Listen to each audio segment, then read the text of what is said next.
So we always start there, right? With the customer experience. Now you can think about and reimagine it, whether it's the employee experience, whether it's the operational efficiency, whether it's the rate of innovation. If you're a drug company, can you really get through clinical trials faster? Can we get more new drugs out there?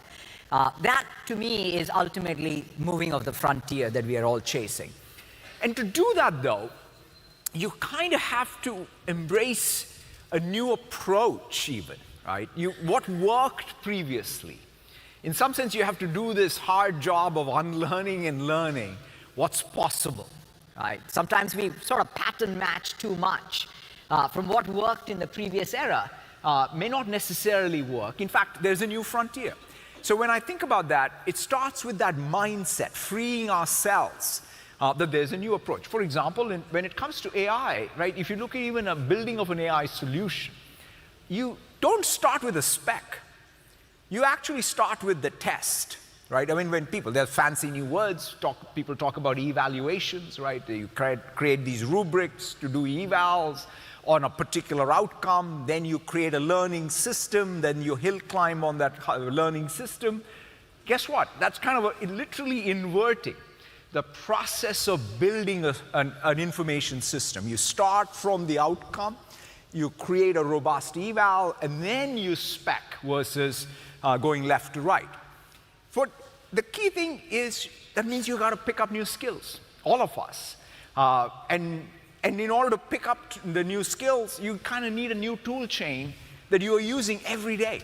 And to be able to then have all of your data that is being brought to harness this new tool chain, this new skill set with the new mindset. That's really the way we want to approach it. So to facilitate this, right, this can't just be an abstract framework. This has got to be an everyday practice for all of us. It's an information worker today or a software developer. All of us are going to be using essentially the same approach.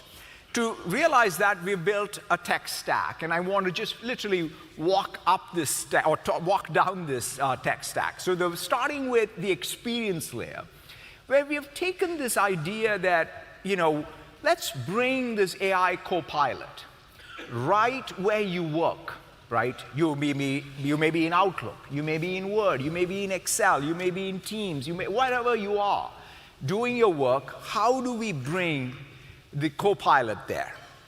And think of Copilot, though, as not just a request response, right? That's what we've been doing now nearly for 2 years, right? We know now that, hey, we can ask it any question. It'll come back with a better answer than anything that we have previously experienced in, let's call it, an information retrieval search type experience.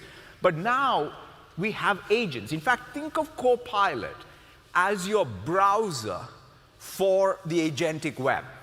In fact, right inside of Copilot, you have very powerful agents built in. Like one such agent is your researcher.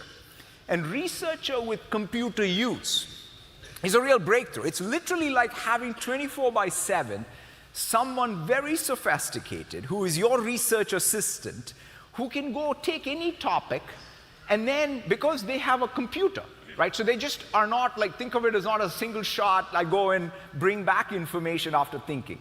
The researcher can use a computer to do research, right? So it's not only you have a computer, your researcher has a computer. So that's the way to conceptualize.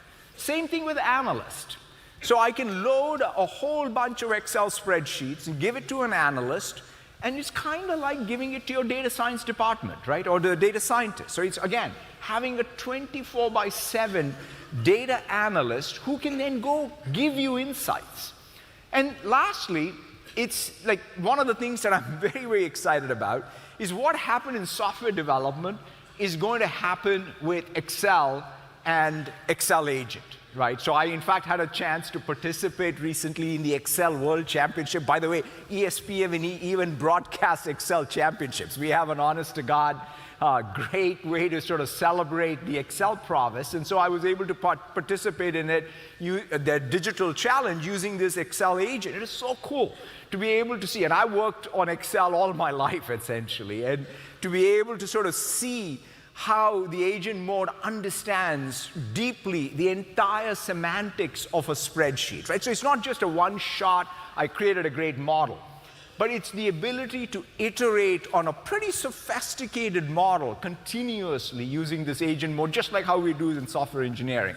So it's just exciting to see this, and also it's really, to me, at the end of the day, all these tools are like the new Word, Excel, PowerPoint, Office, right? They're as simple as that. And they're in the hands of everyone here, and I see it being used like that, right? So no one is sort of praying at the altar of these tools, they're just using them. And to me, to see the proliferation, the diffusion is probably faster than anything I've seen, right? I've come back to India, I've come back to Mumbai throughout every generational shift in technology, starting in the early 90s.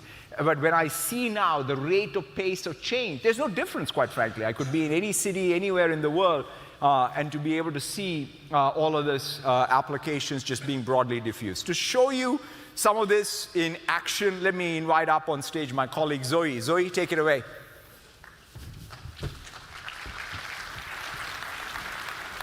Thanks, Satya. I'm Zoe, a product marketer on the Microsoft 365 Copilot team. And like all of you, I start my day commuting in and preparing for the day ahead. For that, I'm going to use Copilot on my mobile. Hey, Copilot, what's on my agenda for today? You've got a few things lined up today. First, there's an AI Tour India meeting that started earlier this morning. Then, at 11 a.m., there's a Contoso sales call. Later in the afternoon, you've got a team sync at 2 p.m. Thanks, Copilot. And has my manager sent me any emails? Yes, you've got a few emails from Nicole. Just yesterday, she reminded the team about a Friday mixer happening in the common area. She also mentioned that finalizing the monthly business review should be a high priority. She also... Thanks, Copilot. Copilot doesn't just have my work context. It knows who I am, what I work on, and who I work with. It's why I use Copilot. It's a true AI assistant. Now, I want to take a look at my manager's ask around that MBR updates from my V team. And you'll see I'm actually using GPT 5.2, which we released yesterday, and it's immediately available to all Microsoft 365 customers. Yeah, it's exciting. I know. What I love about GPT 5.2 is it's allowing Copilot to be even better at finding the most relevant resources. So my responses are very contextually relevant, and I'm able to take quick action. And it makes a very visual output. Now, only Copilot is able to combine this constant modelization with your work data to provide the most relevant response. Now, I want to go and update my existing monthly business review document, but I want to change it with my November data. For that, I'm going to use agent mode in Word. Agent mode allows the agent to edit, to draft, to format the document, all with natural language, but it still keeps me in complete control. And I can see it's starting to look across all of that work data, right? My emails, my meetings, my team chats, my files. Now, that normally takes me hours to do. I have to find the right information, I have to sift through it. But now you'll see the agent is actually actively applying it on the left-hand side.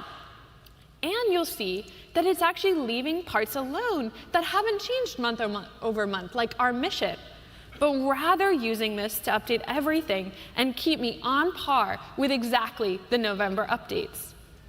Now, last, I want to make sure I understand our team budget for the next fiscal year. I'm going to, again, go to Excel, and I'm going to turn on agent mode and ask it to get me a little bit more aware of what's been spent, what's uncommitted, what's at risk, and to build a visual dashboard so it's easy for me to understand my data. Agent mode in Excel natively speaks Excel, just like Satya said, so it's not going to create a random number that I don't know where it came from. It will actually build formulas right in my spreadsheet, right where my budget already exists. And it will even create native objects like charts and tables things that I can continue to manipulate. It also walks through everything it's doing on the right-hand side. So that way, say my manager, Nicole, comes to me and asks, how did I come to my conclusion? Well, Copilot actually helps me understand what it did. That way, I can continue to work with it. I can also ask Agent Mode to do simple things like conditional formatting, which you'll see, highlighting things in red that maybe are at risk. All of these things to continue to work with Copilot and Agent Mode in order to get a better understanding. And you can see it's created this dashboard live. If I click in, I can see these rich formulas that's actually built to give me an answer, the conditional formatting to highlight what's at risk in red, and a native graph that actually I'm able to manipulate even further should I want. Now, Copilot, it hasn't just made me better and faster at my job, it's helped me make more impact.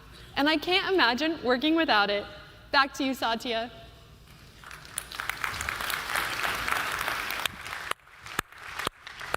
Thank you so much, Zoe. Whenever I see that Excel demo, I like to think about it that, when I had hair, I loved Excel, and when I don't have hair, I love Excel. I tell you, it's one of those generational things that just gets better and better in spite of my follicle challenges. To me, if you sort of take that experience layer, one of the things that's super important in the age of AI is to think about your data as one of the most strategic assets. But you got to bring that data contextually to the AI. In fact, people talk about it as context engineering. And I think it's a good term for it, because in fact, a lot of what needs to be done, both at this engineering level and even I would say business decision-making level, is to think about not the silos of the previous generation, but the contextual way you can feed intelligence with data. So to that end, for example, underneath Zoe's demo is perhaps the most important database in any company that uses Microsoft 365 today, right? If you think about it, the tacit knowledge inside any corporation, any organization, is the knowledge of people, their relationships with other people, their work artifacts, whether they're spreadsheets, documents, their conversations in email, meetings in Teams, to be able to relate all that, because that's where the tacit knowledge of an organization is. And it's in that database. And so fundamentally what we have transformed that is into work IQ, right? So when we say work IQ, it's the stateful part underneath M365 that now can be brought to bear in the context of any AI solution you want to build. Not just Copilot, any agent you build out there, you can now use work IQ. Think about that. The second thing we've done is, in fact, one of the other ubiquitous tools all over is Excel and Power BI. So that means you've taken real great pain over decades building these semantic models to do analysis. And now with Fabric and Fabric IQ, you can take all of that data, along with all the operational data, and make it available to your AI. And then the last one sort of really makes it all come together. So what we've done with Foundry IQ is said what people describe as retrieval augmented generation, right? So one of the biggest things that we have done in the last couple of years as we build these AI solutions is to do retrieval of data. And we've now built the next generation retrieval system, essentially. It does more than retrieval. It in fact plans and executes and reasons that plan, over that plan, on how to retrieve relevant data from Work IQ, Fabric IQ, and any other blob storage, unstructured storage, or what have you, and bring it in the context of your AI application. So that's what this IQ layer is. In fact, it's probably one of the more salient yet important pieces on how anyone who builds any AI solution going forward will be most successful, right? In fact, direct correlation between the evaluations or the sort of performance of your models will be how good is your data being brought. Just because in some sense, models are becoming, quite frankly, a commodity, right? So there is lots and lots of models out there which are very, very capable. The question is, how do you marshal that capability I think it'll come down to having a great experience layer where people can discover the agents you're building, and having a fantastic sort of capability around context engineering. So the next layer for us is really about, now that we have an experience layer, we have the data set up, let's build agents, right? And the beauty of building agents, quite frankly, is like building spreadsheets or writing a document. It's not more mystical than that. In fact, Agent Builder that's built right into Copilot is like saying, hey, doc new, right? Or spreadsheet new. And so we start there. In fact, now we have an app builder. So in fact, Bill's big thing always, ever since I joined Microsoft in the early 90s, was why the heck do I have a difference between a document, a website, and an application? Like, his concept was there should just be one thing, and I should be able to transform. And guess what? We finally have it, which is App Builder. You can go in and just specify the app you want to build, and it'll build it. It's kind of like a document, it's kind of like a website, it's kind of like an app, right? So that's the power. Then Copilot Studio is another way to think of it as build out of your agent. So again, as using a natural language prompt, you can go build an agent, you can ground it in some data, and there you have it. You have an agent. And so we are building out Foundry, in fact, without any cliffs, to be able to then say, okay, we now have agents. Can I even orchestrate multiple agents and build full agentic systems? Microsoft Foundry allows you to do that as well, because the multi-agent frameworks are there. All of the tools that you need in order to be able to build multi-agentic systems are there. We also now, of course, have all these models. We have 11,000 models. You say, why do I need 11,000 models? In fact, even for me this week, it is a great reminder of why having this diversity of models is going to really make this world a better place. In fact, we launched and we announced in Foundry as an open weight model, a model called GigaTime. There was an article published in Cell. And quite frankly, it gave me goosebumps when I sort of read about it and learned about it. Because it's work Microsoft did with both the University of Washington as well as Providence hospitals. And what it does is, if you think about the challenge of someone with cancer, today, when you sort of try to understand whether immunotherapy will work, you kind of have to model the immune system, essentially. And so there's a test for that. The problem with that test is, it's a complex test, it takes a long time, and it costs a lot of money. And so what this particular model does is, it does a simulation of the test.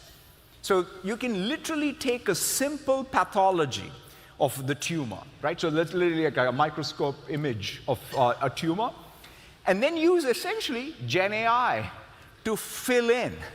So it will do the simulation of what is the basically spatial proteomics of the immune system, and say you now can have a test.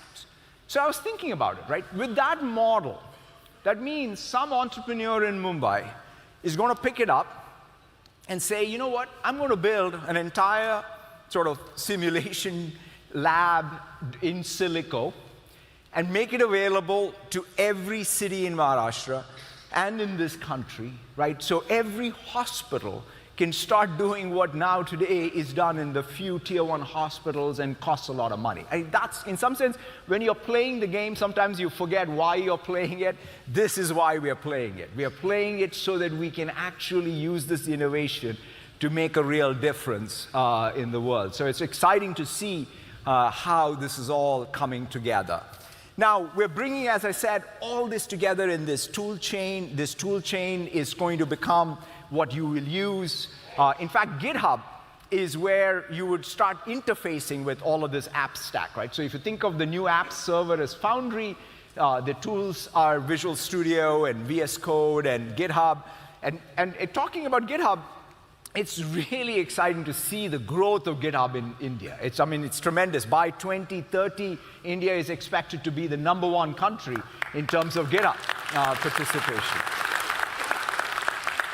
it's tremendous to see not only just the participation, but the ambition level of the projects coming out of India, just continuing to improve and get better. And so it's fantastic to see that.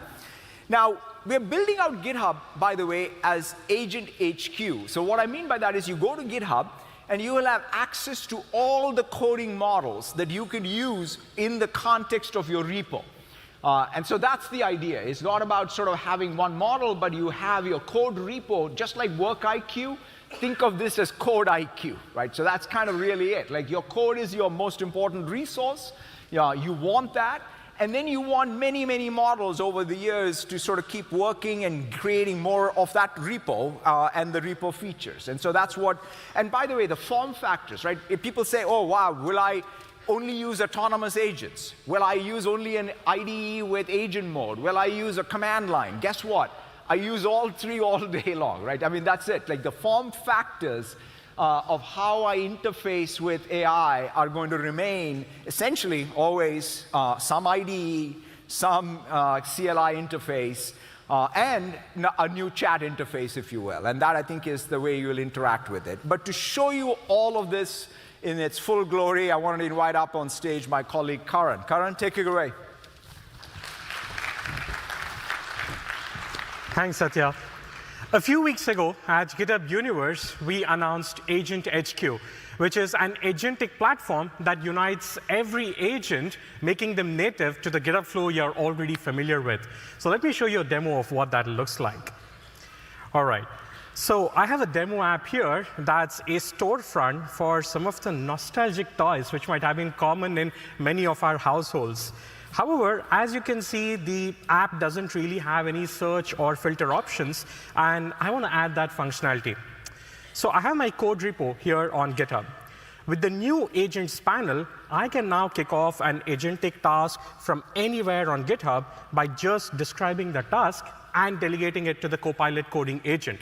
So Copilot starts working on it in the background. I can assign a task to Copilot from anywhere I work, on github.com, in VS Code, in the CLI, or even on my mobile. All right, while working across multiple repositories and tasks, I have delegated many of these tasks to Copilot, and I want to know what's going on with it. So now I can see all of my agent sessions in a single mission control view, both ongoing as well as completed ones over here. Not just that, I can also start off a task from right here while using custom agents that I have created or have been built by partners. So these custom agents are domain experts which extend the Copilot coding agent across all of your tools and workflows. All right, so let's dive into the session that we just kicked off and see what Copilot is working on. So I can see the progress of Copilot here on the left and also the draft PR on the right. So I'm a developer, so which means I am still in control.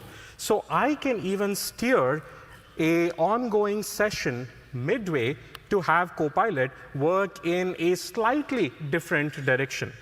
So this will take a few minutes, so I'll let Copilot continue working on that in the background. But I want to show you one of the agent sessions I kicked off earlier for the same feature. So I can see it's completed, and then there's a summary as well, and oh, nice screenshots as well, thanks to the Playwright MCP.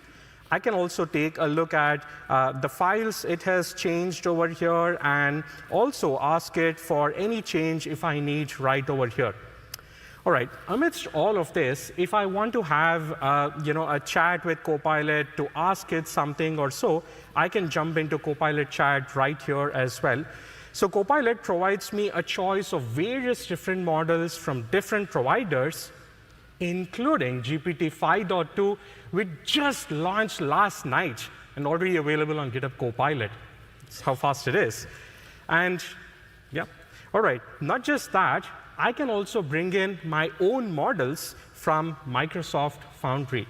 So I have a few models that I've deployed on Microsoft Foundry, including a couple of them that I had fine-tuned myself. And I have brought in all of these models to Copilot by connecting them to my deployments in Foundry. So now I can actually use all of these models directly within Copilot, be it on GitHub or VS Code. Now, I was just doing something, and I fine-tuned one of the model just for fun to see if I can converse almost like a developer, in Mumbai. So I just asked it something simple, saying, "What is Kubernetes? ये pods, nodes, कुछ समझ में नहीं आता है." And this is coming, and it says simple language में समझो. This is what containers are. This is what Kubernetes is, and it's so awesome, right? Because this is coming from my own model that's deployed on Foundry, which I can use in Copilot, right? That's pretty awesome. All right, so speaking of deployments and everything, I had also created a PR to implement a new product detail page, sometime earlier, and I can see that Copilot has already reviewed my PR and also left a few comments on it. So let's take a look at some of these suggestions it has left, like this one here, which speaks about DB connection pool exhaustion, or this one right here, which speaks about type safety. So this is the new agentic Copilot code review, which combines LLM detections, tool calling, and also deterministic scans that help you with smarter reviews. Not just that, I can actually ask Copilot to help me implement all of these suggestions in a single PR, which will again kick off an agentic task for me. All right, we all know how important security is, right? So thankfully, I'm also a security admin for this account on GitHub. So with the new integration between Microsoft Defender for Cloud and GitHub Advanced Security, I can now specifically filter for runtime risk issues in production that have been identified by Defender, all right here. So that's really nice, and a campaign to address all of these alerts was created. And oops, I see some of them in my repo as well, but not to worry, because Copilot can also help me fix these security issues. So I can just select all of these and then say, assign to Copilot. And then Copilot will go off and then create a PR to address all of these security issues. All right, so now we have multiple different agents working on different tasks in the background, but I want to write some code myself as well.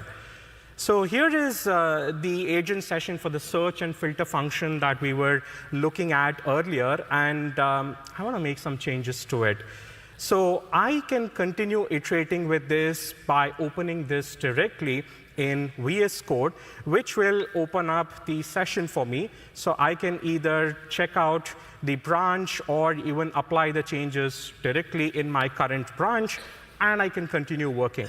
So I will open up the familiar chat interface here in VS Code, and I'll switch to my agent mode, probably use one of the models I deployed from Foundry, and I will ask it to make one small change, which is I also want an autocomplete feature for the search bar as well.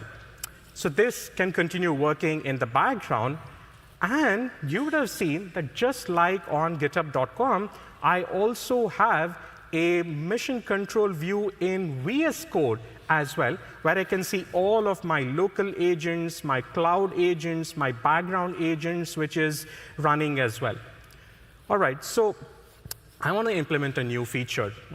The toys are great, but I want to make a bundle of it and almost gift them as a play box. I know many of you would love that as well, right? But I need to plan how to go about implementing it. So with the new plan agent in VS Code, I can ask Copilot to create an implementation plan and also keep iterating with it until I am confident and ready with it. So I had created one of this plan earlier as well, which I'll just open up right over here. So you can see it gives me a detailed plan for all the steps that needs to be accomplished.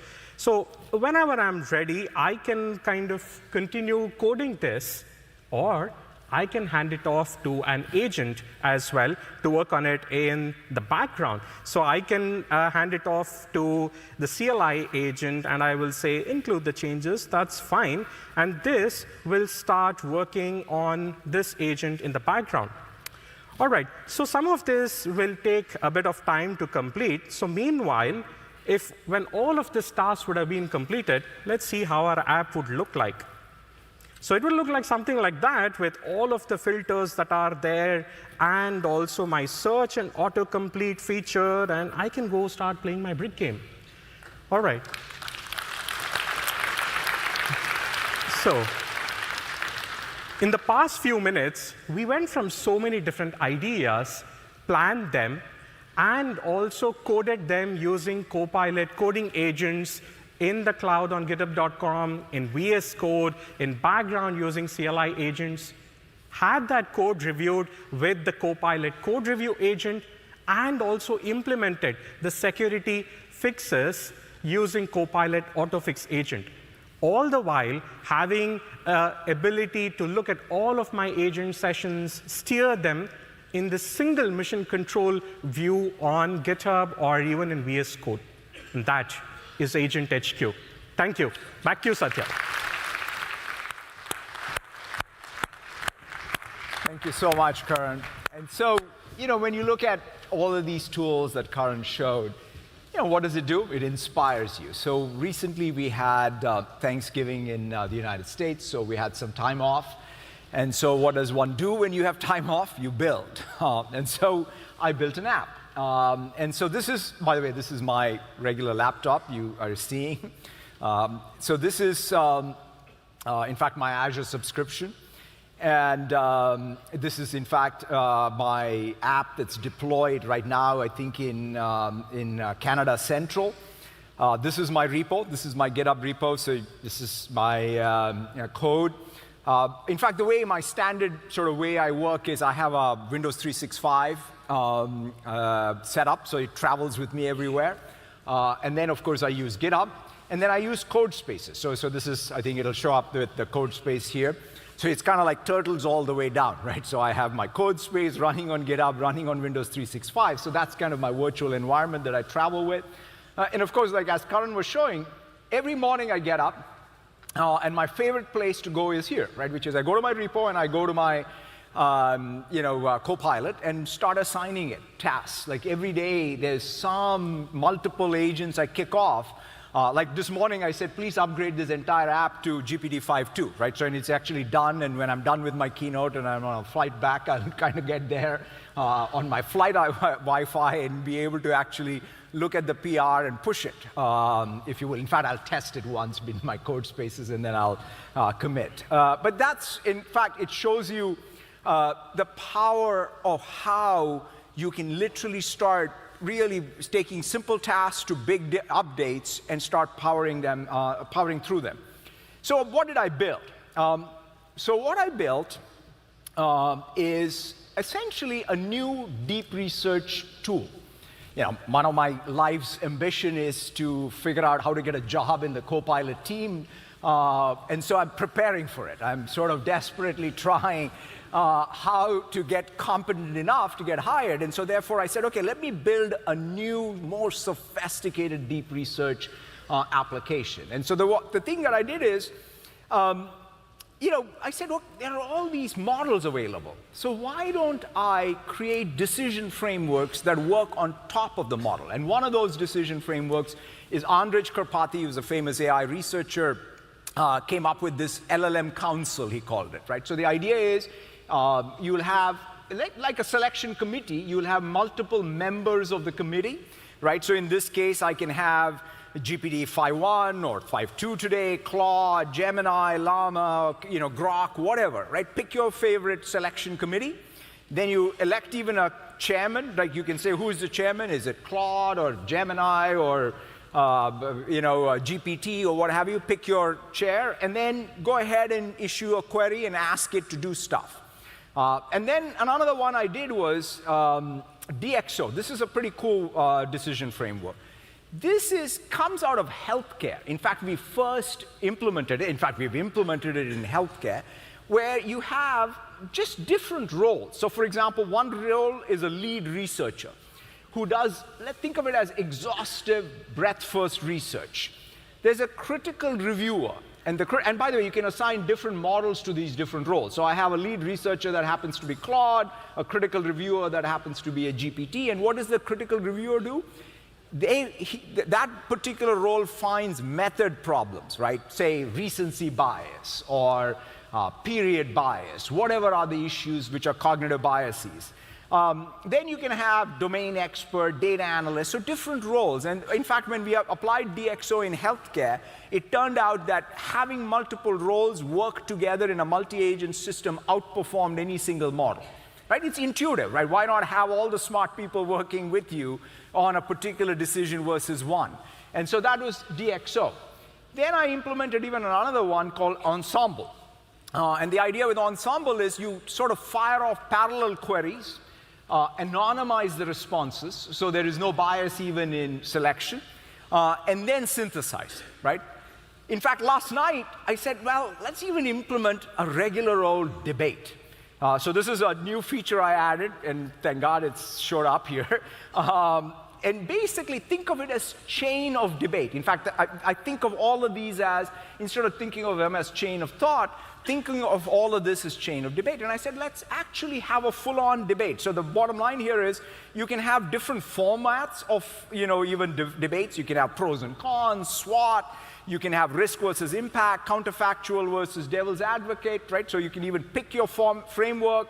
You can have critiques. So each person makes an argument, everybody else critiques. You can have multiple rounds of it. So I was just I had a lot of time, I guess, in my hotel room yesterday. But so I went on and added features like this. So I said, okay, let's have, oh, by the way, I even added, because I was spending so many tokens, I said, man, I might as well actually add cost control to my thing. And so I said, do I need fast, lower cost or deep, higher cost? I'm picking balanced here.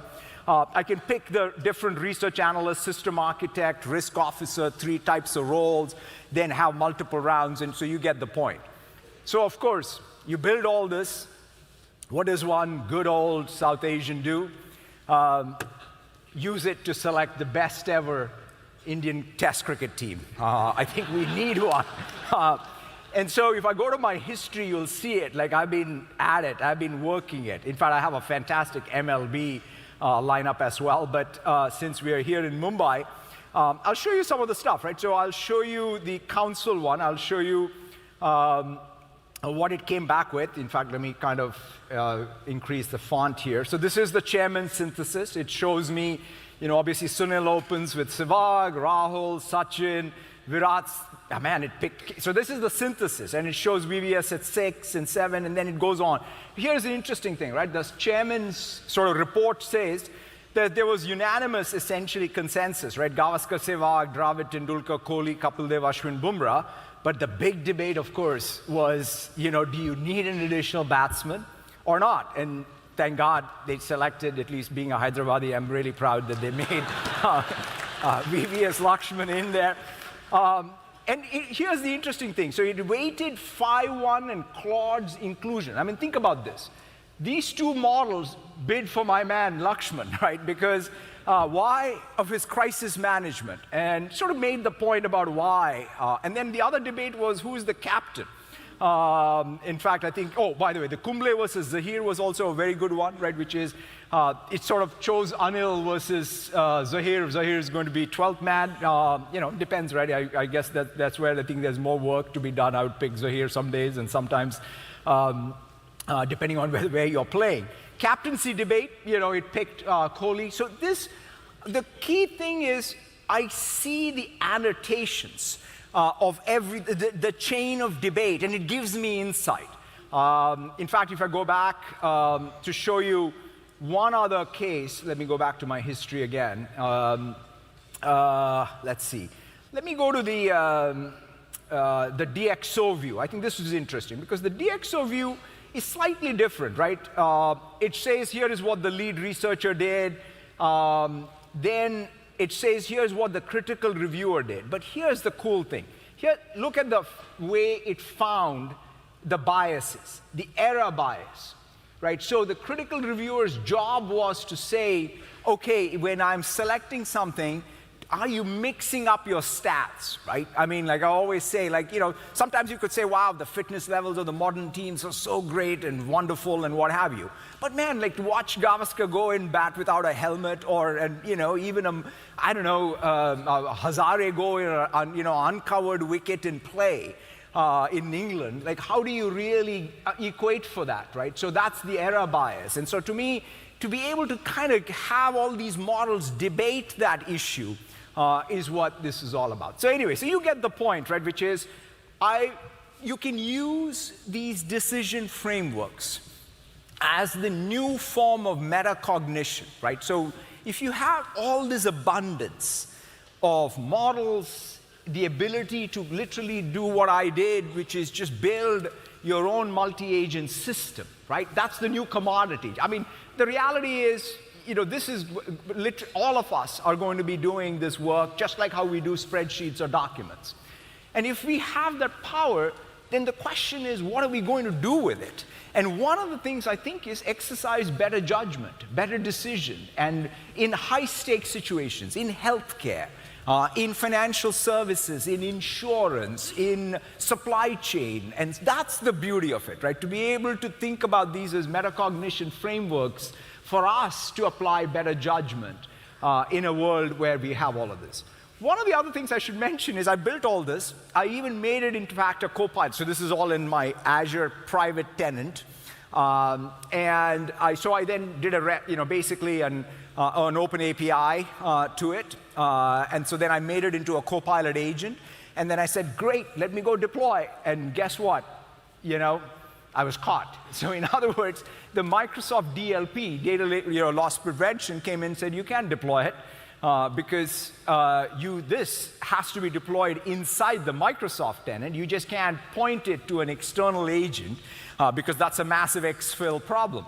And that is thanks to this other part, which I think is the runtime of agents we have built, called Agent 365. And Agent 365 takes our identity management, our Defender, our things like Purview and data loss prevention, all of that, and brings it to the agent world. Just like what we have done for end-user computing, if you will, we're now doing it for agents. Because if people are going to build powerful agents like the one I built, you want full compliance, you want full visibility, you want full governance of it. And that's what the Agent 365 does, right? Because you can't just run around and say, I have thousands and hundreds of thousands of agents without that security and governance and visibility. And that's really what Agent 365 delivers. You know, the beauty of all this is there is significant momentum, significant ambition level to translate this ultimately into people doing unbelievable things. So this morning I had a chance to meet with, for example, the folks from Adani Cement, who are really doing this invoice to payment and reduce something that took 20+ days to 4 hours. I had a chance to meet the team from Aditya Birla, where they took their mobile app that's doing complex products and sort of said, okay, here's a conversational interface that just makes it simpler for them to be able to interact. I had a chance to meet with the folks at LTI Mindtree. They're doing a complete wall-to-wall transformation using things from Copilot to Copilot Studio to a Foundry to do every business process and relook at it from an AI-first perspective. Mankind, it's a beautiful use case of really putting that a power of AI and the expertise in the hands of the people who are the medical reps who are visiting doctors in rural areas to be able to make sure that the medical rep is confident in answering the questions and then improving care outcomes. Yes Bank has done a fantastic job of really the invoice turnaround times, right? So they're also doing a wall-to-wall transformation with 40+ use cases, but really seeing the ROI in each one of these examples. Now, one of the chances I had, again, was to meet with the team that built this new agentic system called the Maha Crime OS. So this was sponsored by the Chief Minister of Maharashtra, who is here with us.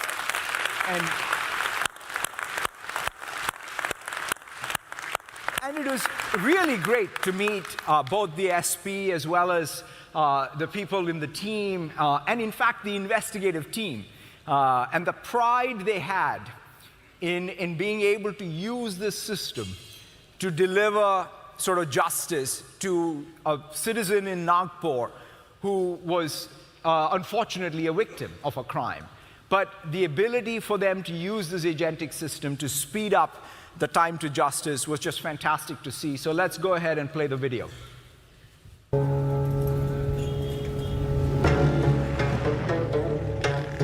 Today, policing is all about cybercrime.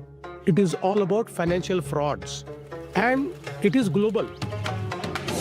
Nagpur Rural receives about 30 cybercrime reports every single day. So you can imagine the kind of influx of cybercrime reporting that's taking place.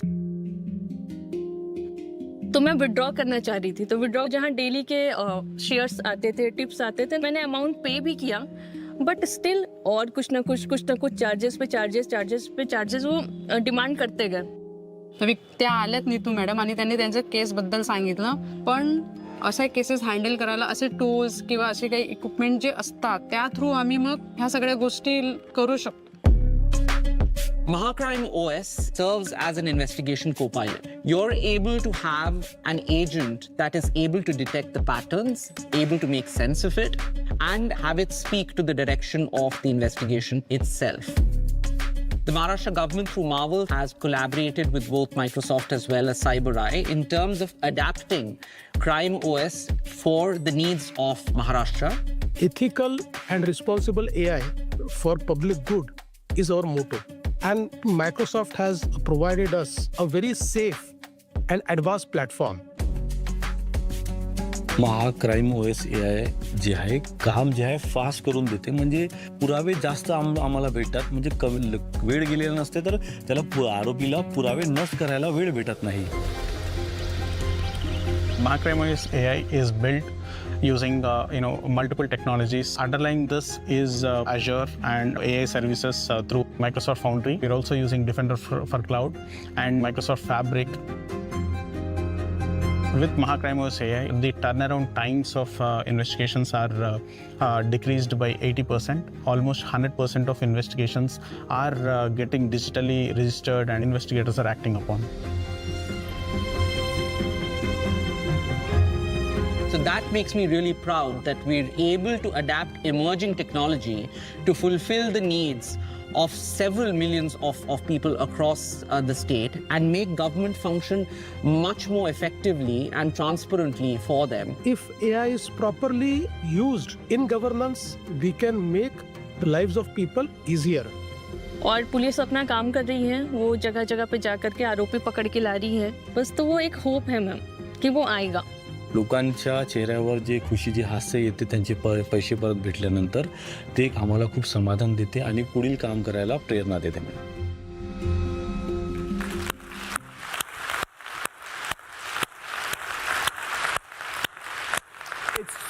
It's a great example, quite frankly, of using the power of all this technology to help citizens of this country.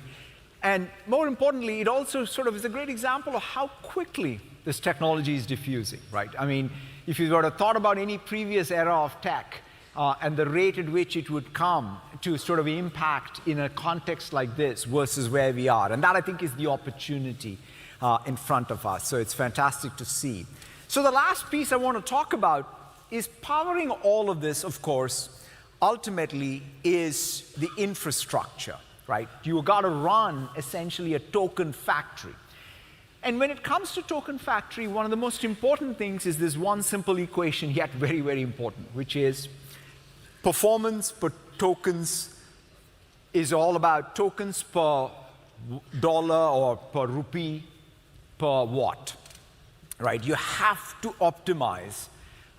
And this, by the way, is going to be the most important thing, right? Whether any country, any community, any state that is able to sort of really have the infrastructure that delivers this efficient frontier of the token factory is just going to have more abundance of tokens that can then be deployed to drive the productivity, which directly is going to be correlated to the GDP growth in the economy. And so to that end, we are all in, right? We are building out Azure as the world's computer. We are investing in building out Azure in India. We now have multiple regions. In fact, in Maharashtra, we have a central India region in Pune. We have West India in Mumbai. We have South India in Chennai. We have a DC in partnership with Geo. We're also very, very excited about sort of our new South Central region that is going to come out in Hyderabad next year, which is going to be the next big data center region, and we'll keep expanding. And to that end, I'm really, by the way, the region in Hyderabad is going to be 100% renewable, right? So that's the other cool thing, is we are really focusing on sustainability as well. And to us, we are also building all of this they're making sure that there's real sovereignty. Because after all, at the end of the day, this is not just about bringing the capabilities, but it's also ensuring that there is real sovereignty controls. And so for that, we have a full set of options, right? You can use public cloud. You can use public cloud with sovereign controls. That means you have, you're the key management locally. You can use confidential computing in concert with it. So that means when the data is being processed, even in use, at rest, in flight, it's encrypted and the keys are with you. We also have the private cloud option. We also obviously have a region that's operated by local partners like Geo or NIC and others. And so we have a full set of options. So think of it as a portfolio that you can then use that portfolio for the different workloads you have and have the assurance of your own sovereignty and control over it.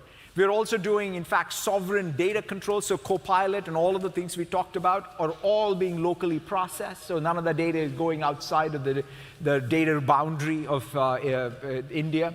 And so we're very excited about sort of all of these options being available. Now, one other point I would also make, since we talked about sort of crime OS and what have you, is one of the biggest challenges is for any online infrastructure is cyber and cyber risk and cyber security. And it's an intelligence game, right? And ultimately, whoever has the best intelligence is going to be able to defend you the best. And so Microsoft sees trillions of signals every day. We see every nation state and every cyber criminal everywhere in the world. And we are able to harness that to protect. In fact, in the demo Karan showed was pretty cool, right? Which is he basically was able to take your production sort of instance, have Defender check in real time what are all the vulnerabilities, and then have you even go back and fix those vulnerabilities. And that's not a static list. That is a dynamic list that is sort of being monitoring essentially what is the cyber activity and the cyber attack sort of graph. And so to me, really thinking about sovereignty and cyber resilience are two sides of risk, right? So when you think about even you managing your risks, you want to think about it. Because if you get disconnected, you have a sovereign everything, except it doesn't have the best intelligence, it's sort of, you're going to be very, very vulnerable. And so therefore, it's a much more nuanced discussion that needs real thought. And then at the end of the day, it's not a one-time decision, it's a continuous monitoring of that portfolio of risk and opportunity. So to that end, we are very, very committed to this country, and therefore one of the things that I was excited to have a chance is meet the Prime Minister earlier this week and even announce the biggest announcement. It's our biggest investment in Asia, $17.5 billion, which builds on top of the $3 billion we announced earlier in the year, in fact. And so we're obviously very excited to bring all of this infrastructure to empower, ultimately, all the citizens of this country, all the developers of this country. And so that's where I want to close out with, which is to us, all this is about empowering every person and every organization in India to achieve more. To us, whether it is, things like GigaTime, which allow us to think about making what is personalized care or even precision oncology possible in every tier 2 city in this country, because an entrepreneur here will take an advance like that and parlay it into health outcomes that matter. Or the Maha Crime OS that's going to deliver the justice to someone who was a victim of some crime in Nagpur. To us, ultimately, that's why we do what we do. All of us working together to realize the opportunity ahead of us in this age of AI is an exciting time. I hope you all have high ambition for what you can do. We sure do for you all. Thank you all very, very much.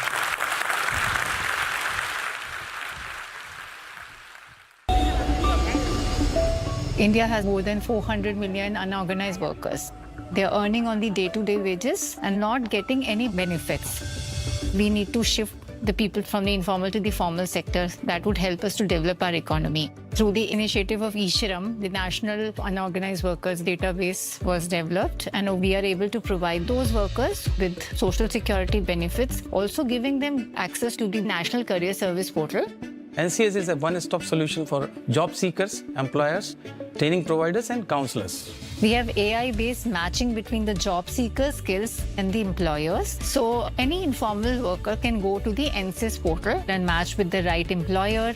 NCS has an AI resume builder, and if a person is lacking certain skills, the AI tool helps them to develop those skills by giving them recommendations. We were expecting millions of unorganized workers to register in this system. So we wanted to have scalability, reliability, and security. Microsoft Azure met all these qualifications. In addition to that, Azure OpenAI has become a game changer for unorganized workers. पहले company में काम करता था ठेकेदार की तरफ से, तो मैं NCS पे गया, वहाँ मैंने जॉब का रिक्वायरमेंट गिरा, तो मैम जॉब मुझे ड्राइवर की मिल गई और 50% ज़्यादा है। दिल्ली में कंपनी है ट्रांसपोर्ट की तरफ से, मतलब मैं बहुत कुछ कर सकता हूँ। अभी मुझे बहुत कुछ मतलब इससे सीखने को मिल रहा है और ये लाइफ सेटल हो सकती है इससे मेरी। Around 150 million workers are now on the NCS portal. We are also now trying to bring in more and more schemes to benefit these workers. AI is supporting us to provide opportunities for the individuals and youth of the country. Please welcome President of Microsoft India, Puneet Chandok. Good afternoon. Don't leave the hall yet, folks. The energy is just building up, so if you could come back, and I promise you we'll raise the energy up once again. So how's the crowd feeling, guys? How's the energy? Let's pump it up. Let's take it up a notch, guys. Let's take it up a notch, and a big thank you to Satya for pumping us up. Love the way he framed the India opportunity. And I think the commitments that we're making to India are not just capital, folks. That's our vote of confidence for India. That's our commitment to making India truly AI first. And India is at such an extraordinary moment now, folks. We've proved to the world what India can achieve, what a nation can achieve with digital public infrastructure. And now India is standing at the beginning of something even bigger, something much bigger, India's AI moment. India's moment to become truly frontier AI. And this is going to be India's AI century, and we as Microsoft are so proud to stand with India and make that a reality. I will start where Satya left us, our mission. We succeed when the world around us succeeds, folks. We succeed when India succeeds. For us at Microsoft, it's never just about technology. It's about what technology can do for every Indian, for each one of you. That's what we come to work for every day. And India's advantage will not just come from innovation. We'll obviously innovate like nobody else does, but also rapid diffusion of AI from classrooms to boardrooms. And we as Microsoft are so excited. We want to be co-pilots to India's AI transformation, and we will make that happen. So before I get to how we'll make this mission a reality, I thought I'll show you a little bit of how the world feels right now. The world seems unfamiliar. The world feels different. And if you remember, and I went to Copilot, I said, give me a sense of the last 20 years, how the movies played out in the world. But do this from the lens of books and authors. And this is what Copilot pulled up. If you remember, Thomas Friedman wrote The World is Flat. 5th April 2005 is when that book came out. The world is flat, and we generally felt the world is truly flat. And code was moving across borders, factories were humming, the world seemed very different to today, when Yuval Harari is saying that never before has the world looked so clueless. Fareed Zakaria saying democracies look different. The world is recalibrating, folks. The world is rearranging itself. There are two forces at play. There's, of course, geopolitics that we're all trying to get our heads around, but also AI. We have the largest infrastructure build-out in the history of humankind happening today across the world, and even in India, as Microsoft, we're building our largest hyperscale presence. But the largest AI infrastructure build-out of the century is happening. And deep learning with these models that Satya spoke about is a gift that keeps giving, so these models are getting smarter and better every day. The challenge now is not to fight this world, which refuses to play by the rules that we are used to, but to understand it, to navigate it. And when you're in uncharted territory, when you're in unfamiliar territory, what do? You bet where the ball's going, not where the ball is. You bet where the river is flowing, not where the river is today. You predict where the world's going to go. So with that, I'm going to go out on a limb today, and I'll give you my predictions on what's going to happen with AI and what's going to happen with the world. And I'll give you my 5 predictions. I might be wrong, but I will provoke you, and I will make you think differently. Number 1, unmetered intelligence. Sam Harris, one of my favorite authors, had this quote that I always go back to. He said, "Intelligence is a beautiful property given only to humans." Intelligence is a beautiful property given only to humans. Unfortunately, he was wrong. For the first time in the history of mankind, we have potentially the ability to manufacture intelligence with AI. We're entering a new reality, folks, where compute or log of compute will become cognition. Imagine a world where intelligence moves from something which is scarce and expensive to something that's abundant and it's available almost on tap. This is a new reality. You don't put intelligence to work by hiring people, getting a team, getting a project manager, and waiting for 6 months. You buy intelligence like there's a socket on the wall, you plug in, and you get intelligence. That's the world we're moving into. So that's my first prediction, which is the world will soon have access to intelligence on tap or unmetered intelligence. And this will change everything about how we run businesses, because every business is a bundle of intelligence, bundle of expertise. Number 2, we will not be alone in the workforce. We're used to physical colleagues. We're all physical colleagues to each other. But this next generation of agents that we're building, which are autonomous, they can go through unstructured and structured data, goal seek on your behalf, and come back and say, "Hey, boss, I've got something useful for you." Those are the agents we're building. That's how we're making these models useful for you. And these agents have 3 things. They have perception. They see everything you see. They have cognition. They have some intelligence. And they have agency. They act on your behalf with your permission, but not your involvement. So that's how we're bringing them together. And again, I can promise you now, in the next few years or quarters, each of us will be agent bosses. Each of us will delegate work to agents. We will not just admire other people's AI stories. We will have agents working for us. So digital colleagues will join the workforce and amplify us. Number 3, and this is what I call the inefficiency economy. Today, if you look at what's happening in the world, your lawyer makes more money if the case drags on for longer. Your doctor makes more money if you're sick for longer. Your IT services provider makes more money if your project runs longer. I could go on. There are trillion-dollar industries today built on this inefficiency economy where people make more money if things go on for longer. AI is going to end this charade, folks. We will move to an outcome economy. The longer they take, the more money they make is a charade that will break. Because AI doesn't bill hours, AI gives you outcomes. If AI can draft your legal document in 30 seconds, your lawyer will not be able to bill you by the hour. And we'll move to this world of microtransactions, and this is where the next generation of SaaS businesses are being built. The India flywheel, and Satya spoke about this. India has got the largest infrastructure build-out happening, tracks before trains. We're laying the AI infrastructure in the country, and we're diffusing AI across classrooms to boardrooms. 92% of knowledge workers in India are using AI. 60% of our schools are using AI. But from farms to finance, from classrooms to boardrooms, India is diffusing AI. And that's where I think this flywheel of building infrastructure and diffusing AI is starting to spin. And that's why we are so optimistic on where this is headed. The last thing, and this is the question I get the most, what's going to happen to jobs? I'm sure you're all thinking about this. Will AI steal jobs? I don't think AI will steal jobs. It will dissect jobs. It will unbundle jobs. Your job is a bundle of tasks. My job is a bundle of tasks. AI will unbundle it. And when AI unbundles your role and my role, we'll have to bundle ourselves much better. We'll have to bundle ourselves much better. But we're still living with this industrial age era template of learn once and live forever and make money. My grandfather did it, my father did it, I'm almost doing it. That industrial age era template is breaking, folks. You and I are the last generation to have stable long-term careers. My kids for sure will have a portfolio of things that they'll do, and the next generation for all of you will do the same. The real pink slip in this new AI era is not automation. That's what we're all worried about. The real pink slip is refusal to learn. And if you're refusing to learn today on AI, and that's why I said this is the only oxygen mask for all of us folks. And I come from Delhi, I know the value of oxygen masks. But on a serious note, folks, this is guerrilla warfare against irrelevance every day. Learning AI is guerrilla warfare, so if you're not learning, if there's one thing I can leave you today, start learning. And that's why Satya spoke about our commitment to train 20 million people in India on AI by 2030. You better make sure you're skilling up and you're learning AI. So those are my 5 predictions.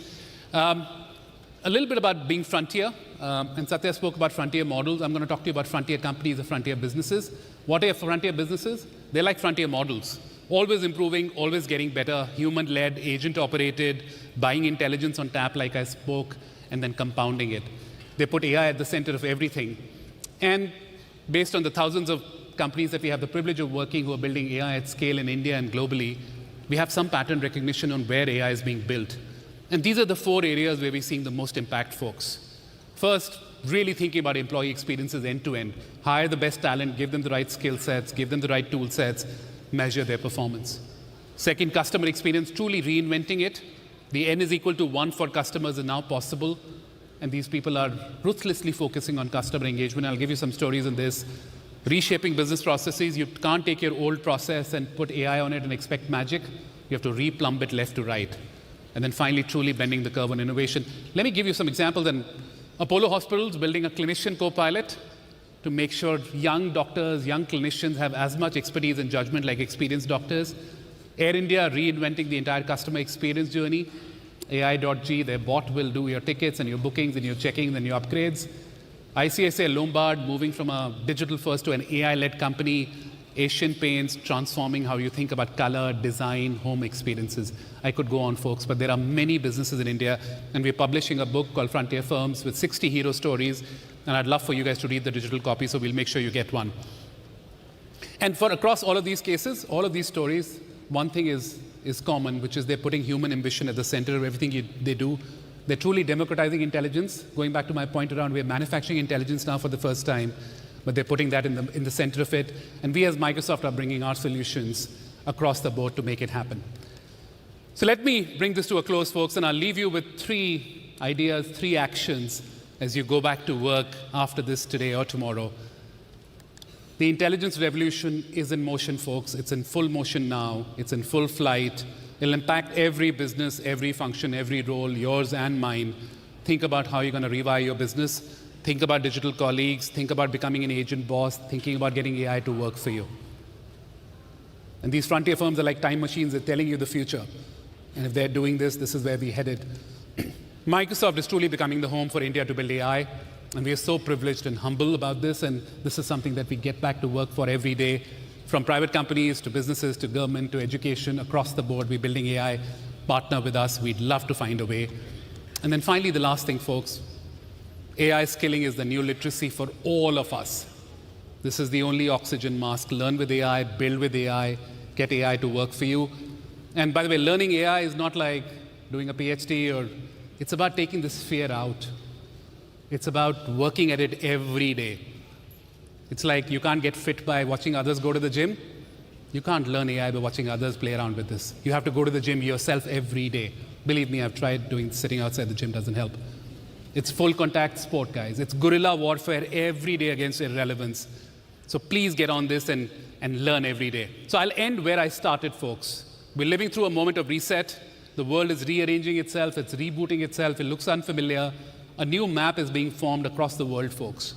And this map doesn't care about where goods are produced or where value is produced. It only cares about where intelligence is produced and where intelligence is diffused through AI. And in this rearrangement of this world lies the biggest opportunity for all of us. For all of you, for me, for each one of you, for India, our digital destiny is being rewritten. Our destinies are being rewritten. And this is where the real opportunity for us is, folks. The future is already here.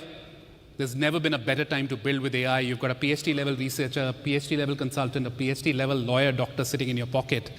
And once AI moves from a tool on your phone to being a teammate, to a digital colleague, that's where the unlock will happen. Okay, so there's never been a better time to build. Don't wait, get started now.